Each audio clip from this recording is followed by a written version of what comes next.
I've been a lifelong WWE fan, and the Attitude Era made me a fanatic, or what would you say, a wrestling nerd.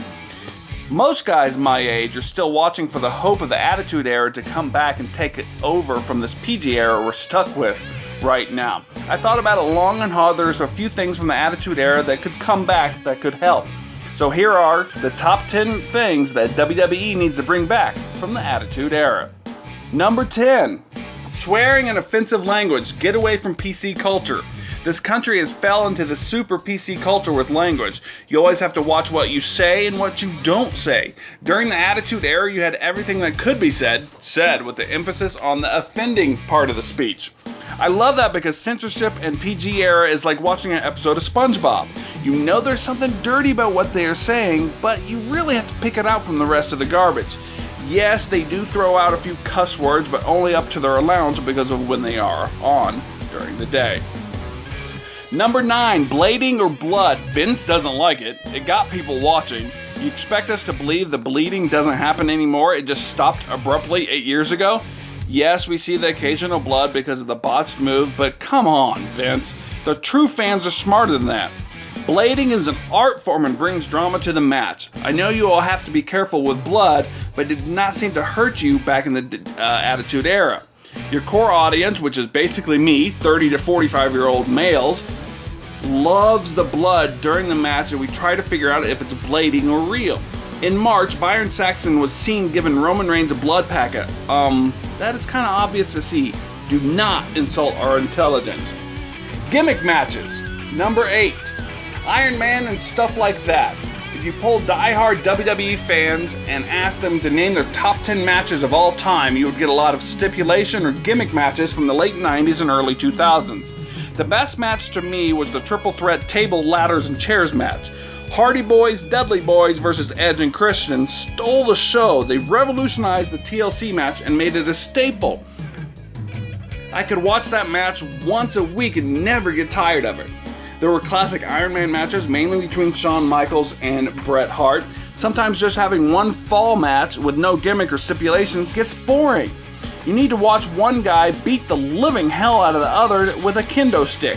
They're trying it now, but they can't go as far because of the violence aspect. They get too violent and the PG-TV rating goes away, and they could potentially lose ratings and sponsorships. They actually had an Inferno match. This is where the ropes or the apron of the ring is on fire. The other problem with this idea, the new WWE fan would be pushed away because they got into the WWE because of the PG culture. I say good riddance. They are the reason I had to come up with this list in the first place. The Hell in the Cell, Elimination Chamber, and Money in the Bank gimmicks are the only ones to survive and thrive. Number 7. Stone Cold vs. Vince was iconic. Stone Cold Steve Austin first slowly popped onto the scene as the ringmaster.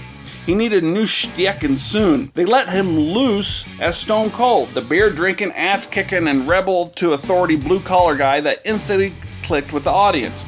What guy wouldn't be able to want to kick the crap out of his boss and not get fired, but get a promotion? That is what the whole Stone Cold versus Vince feud was about. There isn't a feud today that is even close to Austin Vince. They are trying with the Authority versus Shane McMahon, but it is stale in comparison.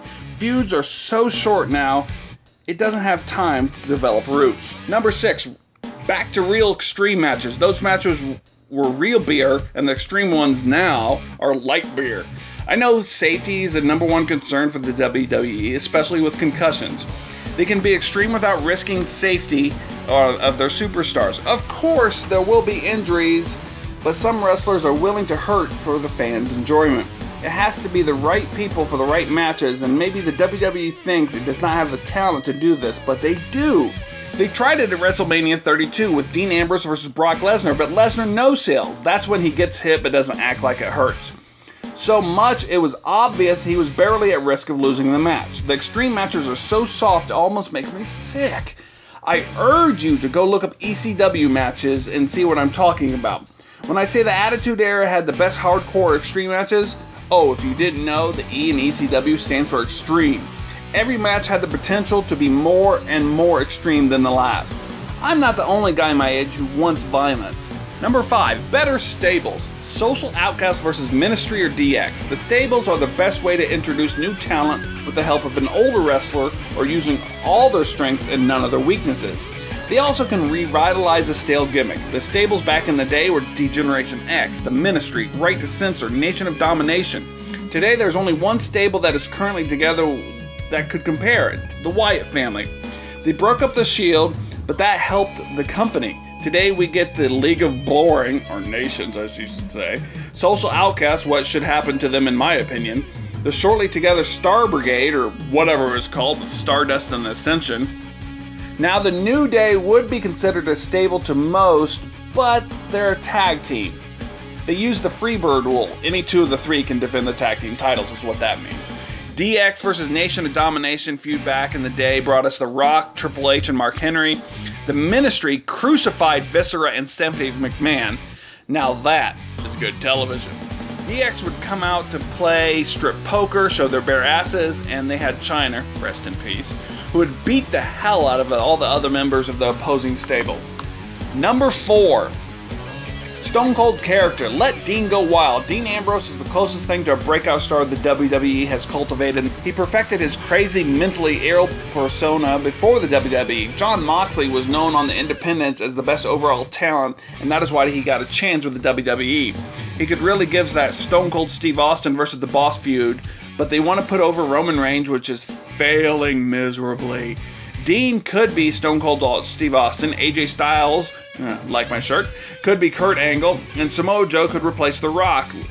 Then WWE ratings would skyrocket. Number 3, Hardcore Championship, defending it all the time. Give more people shots at championships. This title was the best gimmick title they could ever come up with.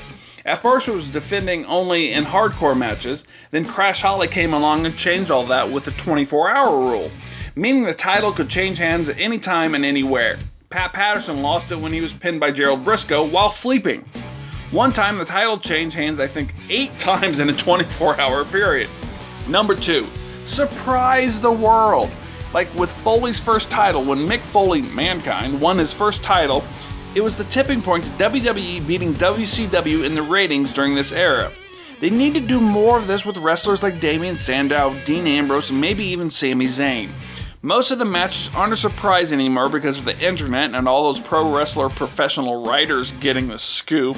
Find a way to surprise the world again. WCW did ruin the Mankind surprise, and look what happened to them. They went under. And number 1, more risque storylines. Bossman at Big Show's dad's funeral, crucifixion of Mabel / Viscera. I already mentioned the crucifixion of certain people, but that is not the best or is it worst of storylines during this era. The Big Boss Man, cop gimmick, showed up at the Big Show's dad's funeral and dragged the casket off with a tow rope. It was disturbing and fun to watch at the same time. What does that say about me? I don't know. It got ratings, and that's all that counts to Vincent Kennedy McMahon.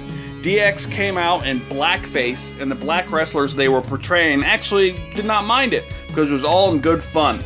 If this is the only one that happens, I will be a happy man, and all WWE fans like me will buy more shirts. I have like 30, and they'll buy more tickets and gear as well.